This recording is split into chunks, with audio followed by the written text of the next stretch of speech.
ರಾಹು ಕೇತುವಿನ ಪ್ರಭಾವಗಳು ಗೋಚಾರ ಫಲ ನಿಮಗೆ ಹೇಗಿದೆ ಅಂತಂದ್ರೆ ನೋಡಿ, ರಾಹು ಮತ್ತು ಕೇತು ವೃಷಭ ಮತ್ತು ವೃಶ್ಚಿಕ ರಾಶಿಯಲ್ಲಿ ಸಂಚರಿಸತಕ್ಕಂಥ ಸಂದರ್ಭದಲ್ಲಿ ನಿಮ್ಮ ರಾಶಿಗೆ 12 ಮತ್ತು 6ನೇ ಸ್ಥಾನದಲ್ಲಿರ್ತಾರೆ. ಕೆಲವೊಂದು ನೋಡಿ, ಕೇತು ಗ್ರಹ ಏನಾಗುತ್ತೆ, ಅನೇಕ ಶುಭ ಫಲಗಳನ್ನು ಕೊಡುವಂತಹ ಸಾಧ್ಯತೆಗಳಿದೆ. ಬಹಳಷ್ಟು ಮಾನಸಿಕವಾಗಿರ್ತಕ್ಕಂಥ ಧೈರ್ಯ, ಬುದ್ಧಿ, ಆತ್ಮವಿಶ್ವಾಸ ಅನ್ನುವಂಥದ್ದು ತುಂಬ ಚೆನ್ನಾಗಿ ಕಂಡು ಬರ್ತಾ ಇರತಕ್ಕಂಥದ್ದು. ಶತ್ರುಗಳ ಕಾಟ, ಯಾಕಂತಂದ್ರೆ ಸಮಸ್ಯೆಗಳು ಹೇಗಿರುತ್ತೆ ಅಂತಂದ್ರೆ, ನಮ್ಮ ಮನೇಲಿ ನಾವು ಚೆನ್ನಾಗಿದ್ರು ಕೂಡ ಆಡ್ಕೊಳ್ಳೋರು ತಪ್ಪಲ್ಲ, ಕೆಲವೊಂದು ಜನ ಓವರ್ಟೇಕ್ ಮಾಡುವಂಥವ್ರು ತಪ್ಪಲ್ಲ.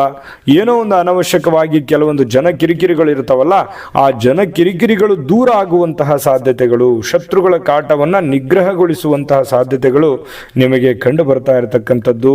ಕೇತುವಿನ ಪ್ರಭಾವದಿಂದ ಬಹಳ ಒಳ್ಳೆ ಫಲಗಳು ನಿಮಗೆ ಸಿಗುತ್ತೆ. ಶತ್ರುಗಳು ನಿಮಗೆ ಹೆದರುವಂತಹ ಸಾಧ್ಯತೆಗಳು ಬರುತ್ತೆ. ಇನ್ನು ರಾಹುವಿನಿಂದ ಸ್ವಲ್ಪ